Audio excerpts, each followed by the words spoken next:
Pramod homes ఇది 100 విల్లాల project. ఈ 100 విల్లాలకి మనమే యూపీవీసీ విండోస్ అయితే సప్లై చేస్తున్నాము.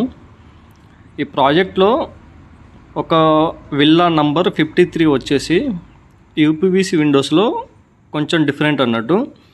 అంటే ఓపెన్ విండోస్ ప్రతి విల్లాకి మనం చేసిన మొత్తం స్లైడింగ్ విండోస్లే.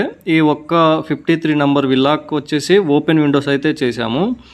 ఈ ఓపెన్ విండోస్ కూడా కస్టమర్ రిక్వైర్మెంట్ ప్రకారం అయితే చేయాల్సి వచ్చింది. ఎందుకంటే స్లైడింగ్ విండోస్ కంటే అవి 50% అయితే ఓపెన్ అవుతాయి. కస్టమర్ రిక్వైర్మెంట్ ఇంకా ఓపెన్ అవ్వాలనేది అయితే మనం ఇక్కడ ఈ విండోస్కి SS304 క్వాలిటీలో ఉన్న ఫ్రిక్షన్ హింజెస్ అయితే వాడటం అయితే జరిగింది. ఈ ఫ్రిక్షన్ హింజెస్ అని వీటి పని ఏంటంటే మన విండో మనకి ఎంతవరకు ఓపెన్ అవ్వాలో అంతవరకు ఓపెన్ చేసి అలాగే ఉంచేస్తే అవి గాలికి అయితే కొట్టుకోవడం అయితే జరగదు. అంటే మనకి ఎలా అంటే వుడ్ విండోస్ ఉంటాయి కదా, వుడ్ విండోస్లో మనం ఓపెన్ చేసి వాటికి ఒక హుక్ అనేది యూజ్ చేయాల్సి ఉంటుంది, లేకుంటే గాలికి కొట్టుకుంటుంది. ఈ హింజెస్ ఫ్రిక్షన్ హింజెస్ వచ్చేసి గాలికి అనేది కొట్టుకోవడం ఉండదు. ఎందుకంటే ఇవి ఫ్రిక్షన్ హింజెస్ కొంచెం టైట్గా అయితే ఉంటాయి. మనకు ఎంతవరకు ఓపెన్ అవ్వాలో అంతవరకు ఓపెన్ చేసి వదిలేయాలి, గాలికి అయితే కొట్టుకోదు.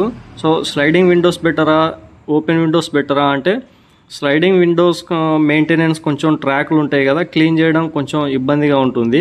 సో బ్లోయర్ వాడితే ఈజీగా అయితే ఉంటుంది. సో ఇవి కేస్మెంట్ విండోస్లో అయితే క్లీనింగ్ అయితే చాలా ఈజీ అన్నట్టు. ఇందులో ట్రాక్స్ అయితే ఏముండవు, క్లీన్ చేసుకోవడానికి ఈజీగా అయితే ఉంటుంది. కానీ స్లైడింగ్ విండోస్లో మెయింటెనెన్స్ తక్కువగా ఉంటుంది.